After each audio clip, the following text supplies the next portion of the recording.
안녕하십니까 시청자 여러분, 박정호입니다. 목요일 오후 여러분들이 기다리시던 김종대 교수님 나와 있습니다. 안녕하십니까 교수님. 안녕하세요. 네, 반갑습니다. 네. 자, 요즘에 이제 김종대 교수님에 대한 인기, 응원의 목소리 네. 이제 큰 것 같아요. 아유, 글쎄, 뭐 항상 감사드리죠. 제가 네. 요즘 사실 작년에 참 어려운 일을 많이 겪었거든요. 아. 그 작년에 이제 연말쯤인데 네. 어머니 돌아가시고 예. 그 뒤에 고소당하고 코로나 고소당하고. 확진되고 아이고. 이게 막 이어지다 보니까 네. 이게 한 건 한 건은 내가 의연하게 견딘다 생각을 했는데 막 합쳐서 오니까 그렇죠. 연말엔 정신적으로 좀 힘들더라고요. 그런데 잘 회복됐고 네. 어떤 회복력의 김종대. 아. 예, 또 저 자신에 대한 확신이 있고 네. 저 자신을 믿으니까 예, 회복이 되더라고요. 다 저희 시청자 덕분이라고 생각을 하고요. 아이, 물론입니다. 네, 제가 그러니까 화요일에 이재명 대표 검찰 출석 현장에 생중계하러 갔었는데 아, 봤어요. 그때 이제 시민들 만나서 인터뷰하던 도중에 김종대 교수님 너무 좋다고 그래. 안보 전해달라는 분이 계시더라고요. 아유, 이게 또 저보다 이쁘게 김종대 봐주시- 교수님이 더 반가워하시더라고요. 그래. 네, 어떤 분인지 네. 고맙고 아. 예, 안부 잘 전달받겠습니다. 네, 그 정도로 지금 현재 시국에서, 현재 전국에서 김종대 교수님의 말 한마디 한마디가 저희 시청자분들께 좀 힘이 되는 것 같아요. 네. 그래서 지금도 보니까 꿈동산님께서 텍사스 오스틴입니다라고 하시면서 텍사스에서 예. 교수님 방송 잘 듣고 있습니다. 감사합니다. 이런 예, 또 거의 야구 잘하더라고. 텍사스 야구단이 있죠. 이렇게 응원의 메시지를 주고 계십니다. 예. 자, 그만큼 지금 안보, 우리 국방, 그다음에 남북 관계, 한반도 긴장 상황 이거 다 저희가 종합적으로 봐서 우리가 어떻게 좀 해 나가야 되고 어떤 부분을 채워갈지 이걸 저희가 매주마다 듣고 있는데 네. 이 얘기를 좀 해봐야 될 것 같아요. 어제 윤석열 대통령이 외교부 국방부 신년 업무복을 받았습니다. 그렇습니다. 그런데 여기서 나왔던 윤 대통령의 발언 음. 계속 핵 얘기가 나오더라고요. 핵 얘기가 글쎄요. 쭉 나오던데 어떻게 들으셨습니까? 그러니까 아주 뭐 전쟁에 대한 어떤 결기 이런데 어떤 거 체계적인 전쟁 준비에 장병들이 이제 만전을 기해야 된다. 그러니까 이런 어제 식의 이야기. 보니까 무슨 종전 선언이네 하는 상대방 선의에 의한 그런 평화에서 완전히 벗어나서 만반의 준비 태세를 갖춰야 된다. 실효적인 전쟁 대비 연습이 체계적으로 효과적으로 이루어질 수 있도록 발상의 전환을 잘해달라 이렇게 네. 당부를 하더라고요. 예, 예. 이 종전 선언, 그러니까 문재인 정부 시절에 있었던 이게 평화의 그건 무드, 가짜 평화라는 거예요. 가짜 평화다 그거는. 예, 가짜 평화라고 그러는 거예요. 근데 굉장히 위험한 발언입니다. 그러니까 위험하다고요? 우리가 세상을 입체적으로 보는 사람들은 어느 한 가지를 진리라고 주장하지 않아요. 평화라고 하는 것은 어떤 상대방의 선의와 또 그 약속, 그다음에 적절한 힘에 의한 어떤 그 네. 방위력 이런 것들이 다 종합적으로 갖춰졌을 때 평화가 이루어지는 것이지 전투기만 타고 미사일만 타고 네. 그런다고 평화가 오나? 그러니까 그런 압도적인 전략으로 네. 평화를 유지하겠다 그러니까 이런 것 힘에 같은데. 의해서만 평화가 달성된다는 외골수 주장을 하고 계시거든요. 그런데 보십시오. 그 작년 12월 26일 날 우리를 충격에 빠뜨린 북한의 무인기 사태. 네. 이거는 지금 새로운 트렌드의 전쟁 신호가 나타난 거예요. 신호가 나타난 겁니다. 새로운 트렌드다. 예. 그러니까 저는 올해 아마 이제 3, 4월부터 위기가 본격화될 것으로 보는데 어떤 국지적 충돌 사태가 일어나게 되면 과거 우리가 천안함 연평도에 봤던 모습과는 확연히 다른 네. 새로운 양상의 남북 충돌이 이어질 가능성이 아주 높다.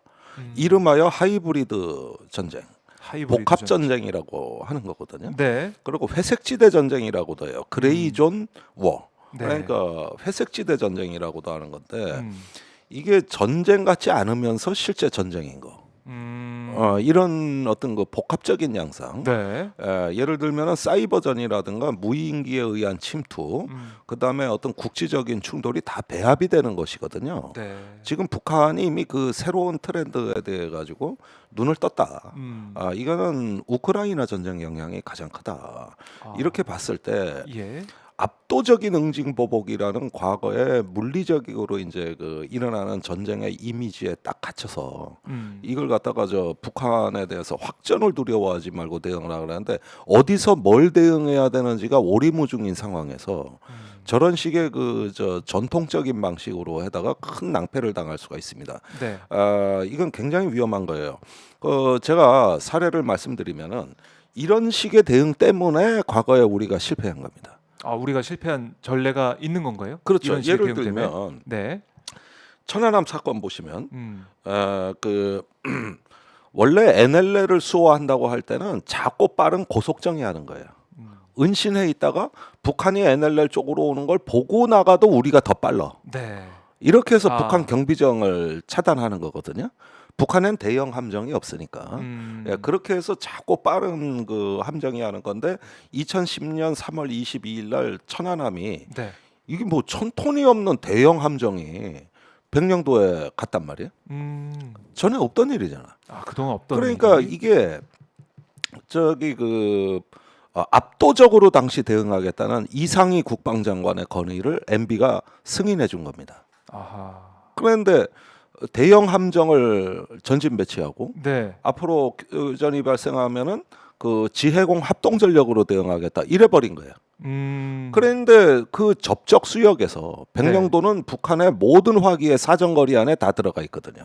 해안포, 또 잠수함, 또 북한의 어떤 장사정포 네. 다 그 사정거리 안에 들어가 있는데 이 접적 수역에 은신할 곳도 없어요. 대형 함정이. 아, 크니까 덩치가 크니까. 어디 가서 숨겨놓을 거예요. 네. 그래가지고 망망대해 바다에다 뛰어나 버린 거예요. 표적이 된 거네요. 그냥? 표적이 되는 거지. 아하. 그러니까 일단은 이게 북한의 뭐 도발이냐 아니냐 이 문제를 따지기에 앞서서 도대체 이런 우스꽝스러운 작전을 왜 했냐는 거야. 왜 보냈냐는 거야 이걸. 압도적 대응 때문에. 그리고 또 그해 11월에 연평도 포격전이 일어나는데 네. 이것도 스투피드한 놈들이 있어요.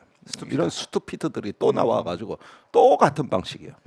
그러니까 거기서 해안에 그 사격 훈련하는 건 과거에 20mm 벌컨포 같은 거, 네. 또 105mm 견인포 같은 걸 주로 사격을 했는데 그날은 K9 155mm 자주포를 쐈다고. 달랐네 평소랑. 서북 쪽으로 쐈다 그랬는데 그게 북한 쪽이요. 네. 그 북한 코앞에 물기둥이 치솟은 쓴 거예요. 그래서 이제 이걸 북한 용어로는 수주가 치솟았다 이래 돼 있거든. 그 물기둥이란 뜻이거든. 네. 그리고 그 무기가 사정거리가 40km이기 때문에 연평도에서 쏘면 해주의 1군단 사령부를 폭격할 수 있다고. 이거를 쏴야 되는 거야. 그런데 내가 보기에 그걸 거기서 왜 쏴?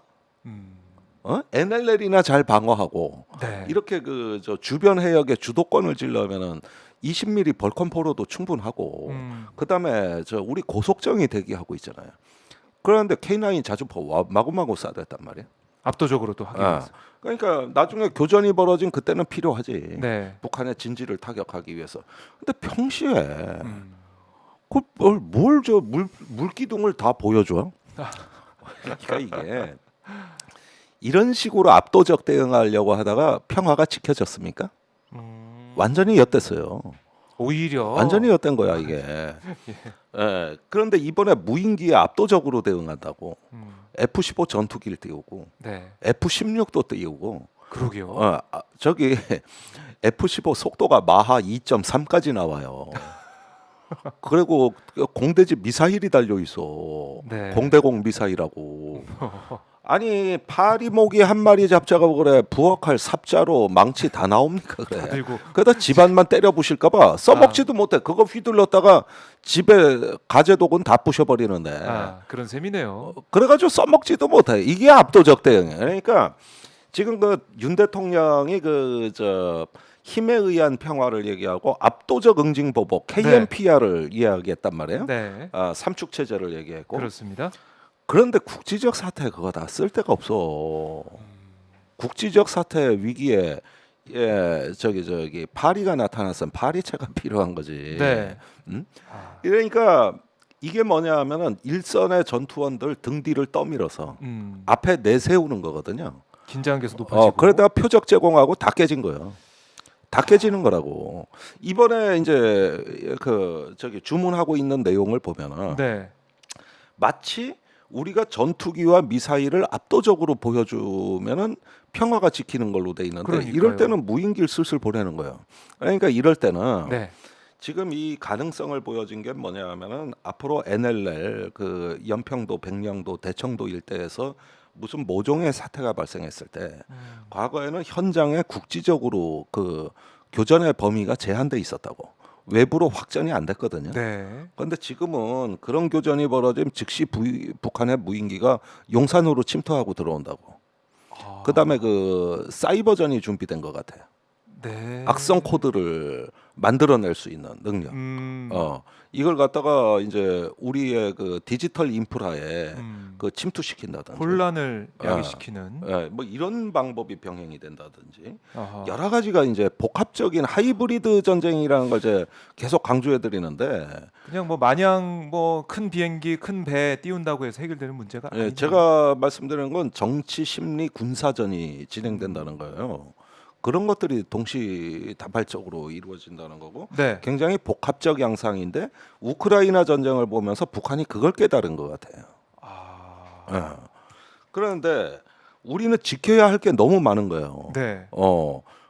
저기 사실 또 영종도 공항도 인근에 있다고. 그렇죠. 예, 그러니까 물류, 그러니까 이런 걸 갖다가 중국에서는 저기 이걸 갖다가 이제 현대 손자병법이라고도 하는 그 최근에 책이 하나 번역이 됐어요. 네. 예, 그게 뭐냐면은 그 미래 전쟁은 단순한 군사 전쟁이 아니라 법규전, 이념전, 생태전, 그다음에 무역전, 아유 복잡하네요. 이런 게 다 복합적으로 이루어진다는 것이죠. 네.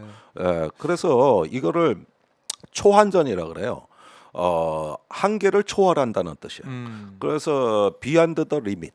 네. 그래서 beyond the limit warfare. 네. 이러는데 이게 이제 중국에서 발달하고 있는 그 사고 방식이고 이번에 그 러시아가 우크라이나를 침공할 때 총참모장 게라시모프라고 있어요. 그 게라시모프가 2014년에 크림반도를 먹을 때 게라시모프의 교리가 잘 적용이 됐거든요. 아. 그래서 그 신분을 속이는 특수부대를 네. 휘장을 가린 거죠. 이런 어떤 리틀 그린맨이라고 해가지고 대규모로 침투시켜서 예. 크림반도를 한 달 만에 먹어버려요. 2만 5천 명의 우크라이나 군대가 그때 크림반도에 있었는데 며칠 만에 싹 제거하고 오. 본국으로 쫓아보내. 그때는 러시아군이 대단했네요. 그래서 반도 하나를 꿀꺽 삼켜. 그리고 그때 얼마나 그 정교했냐 하면은 네. 저항군이 있었어요. 우크라이나의 저항군의 지도자를 찾아내서 암살을 하는데 그 방법이 뭐냐 하면은 예. 그 어머니한테 전화를 하는 거예요. 아. 그래가지고 내가 우크라이나 정부 공무원으로 신분을 속인 다음에 네. 당신 아들이 전쟁에서 크게 다쳤다. 예. 이렇게 거짓 정보를 줘요. 음. 그러면 그 어머니가 해서는 안 되는 일을 하는 거지. 음. 아들한테 휴대폰 전화를 때리는 거예요. 이 전파를 추적해서 위치를 알아낸 다음에 예. 불과 수분 만에 박격포로 그 군사 지도자를 암살해버리고 오. 그다음에 그 우크라이나 저항군의 그 지하 벙커를 찾아내 가지고 네. 열압력탄 그 질식시켜 죽여버리는 거. 어. 이걸로 해가지고 통째로 전멸을 시킨다든가. 이 당시에 러시아군이 너무 뛰어나가지고 지금과 다르네요. 2016년에 랜드 네. 연구소 보고서가 나오는데 어. 흑해나 우크라이나에서 분쟁이 일어나면 미국이 도저히 컨트롤이 불가능하다. 이래서 비관적인 보고서가 쏟아져 나와. 그래요. 그 당시에는 그리고 막상 전쟁이 일어나던 2022년 2월 24일 날 네네. 그 전쟁이 일어나는데 그 한 주 전에 마크 밀리 미국의 합참의장이 의회 증언을 하는데 네. 러시아가 쳐들어오면 72시간을 못 버틴대. 우크라이나가 사흘 안에 함락. 이렇게 보고를 해. 야, 완전히 이렇게. 빗나갔네요. 빗나가도 정반대로만 얘기해. 그 마크 밀리 그 합참의장은 예. 또 재작년 8월에 저 아프가니스탄에서 철군할 때 네. 카불은 사이공이 아니다 이러면서 안 무너진다고 증언했던 사람이잖아. 반대로 그냥 보면 되겠군요. 그 사람 말은 반대로만 믿으면 돼요. 무너지는 정부는 안 무너진다 그러고 네. 안 무너지고 버티는 반대? 정부는 또 예. 무너진다 그러고. 근데 이런 게 그냥 나온 게 아니라 2016년에 랜드 연구소 보고서를 비롯해 가지고 미국의 전략가들은 다 이렇게 예언한 거예요. 그 2014년에 러시아군의 실력을 본 거야.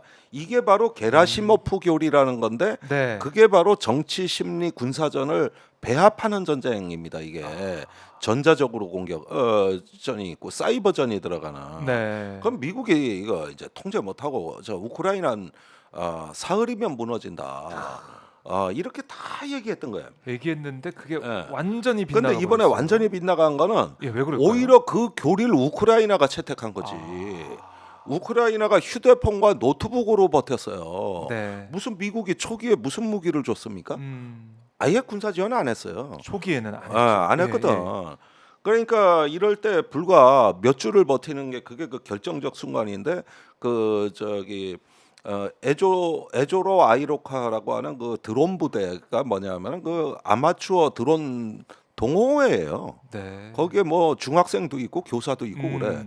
이 사람들이 저기 민간 드론을 저 SNS를 통해 가지고 모집 공고를 내 가지고 드론을 모집해서 네. 그 드론에 슈루탄을 달아 가지고 가서 러시아 전차를 깨부수고. 맞아요. 초반에 많이 또 보도가 됐었죠. 예. 새로운 전쟁 양상이다. 이렇게 새로운 해서. 전쟁 양상. 네. 이래고 그 일론 머스크가 제공한 스타링크 위성 체계 이게 우주 와이파이란 말이에요. 그렇죠. 이걸 가지고 휴대폰 전쟁을 한 거예요.